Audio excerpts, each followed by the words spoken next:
Alright, y'all, I decided to come back and I'm going to try to show you guys, how easy it is to do this infusible ink. Like I said, everything has already been weeded, cut, designed, whatever. So I have it placed on the part of the blanket that I'm going to do it on, which is in the little corner part. I got this placed down and I'm going to get this sheet of paper. And actually these papers come, when you buy the infusible ink, they put the papers in here for you to cover up your project. So I'm going to do that. Let me go ahead and cover it up now. Yeah, it's a little hard trying to video and record with using one possible hand. And I don't know if this cord is even long enough. But anyway, I'm going to set this down on it. And I got mine set for 385. Let me set my timer. I didn't mean to do it for 34 seconds. Some people do it for 60 seconds. Some people do it, longer. I'm going to do it for, I meant to change it because I got it set for 34, I guess, for my last project. But anyway, you really don't even have to put any pressure on. I'm barely putting any pressure on it. I'm just basically got my hand on it. I may, once this stop, I may redo it for maybe like 60.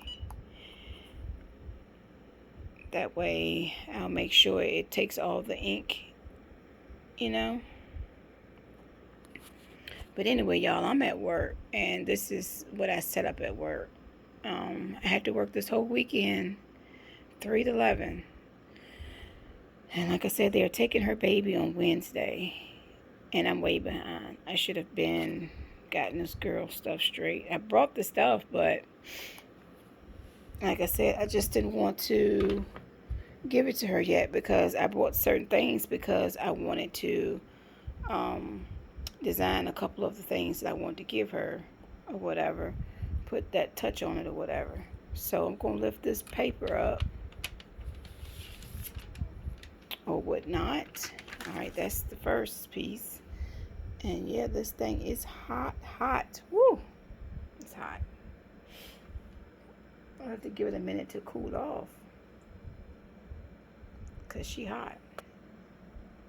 And y'all will get to see what it looks like when I get to see what it looks like. Woohoo! And actually, I don't do very much of this infusible ink. I do a lot of, and I don't even do a lot of sublimation. But I've done more sublimation than I've done infusible ink.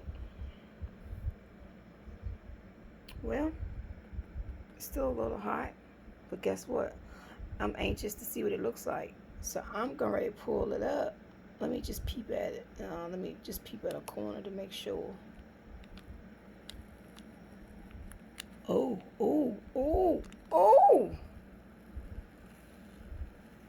Y'all, I just love the results of when, oh, this is beautiful. Look at that, all the ink on. I told y'all.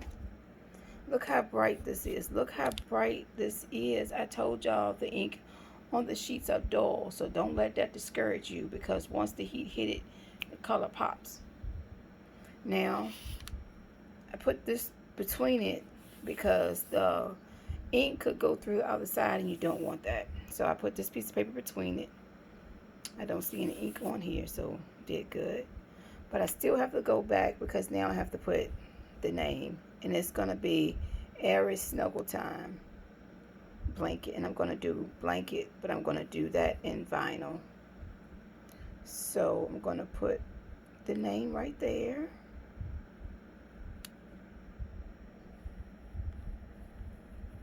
I didn't want to do it all at once because the way the paper was cut, it was cut too close and it would have been laying on top of each other and some part of it would have got cut off.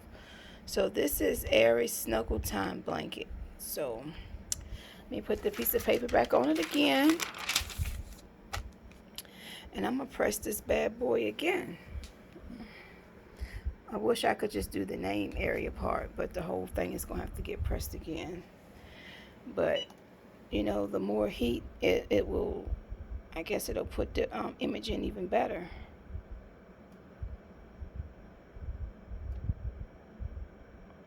I could have slid it over and probably just put it on the put it just on the name. Y'all excuse me because like I said, I am at work, so it's kind of hard to maneuver. Sorry, y'all. Alright, I'm gonna lift this up for a second because I really just wanted to get on the name, but oh well. That piece of paper in between is not gonna let it burn. I hope not, anyway.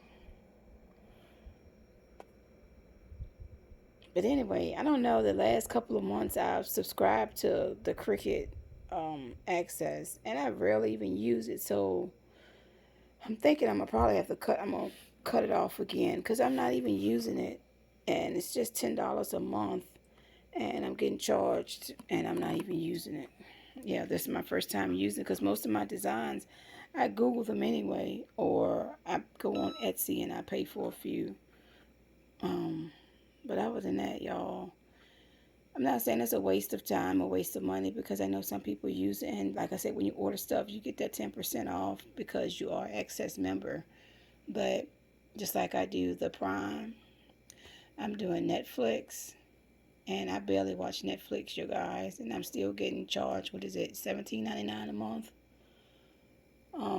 Amazon, I do use that right often. So I ain't going to fuss about Amazon. But I think maybe Netflix and this Cricut.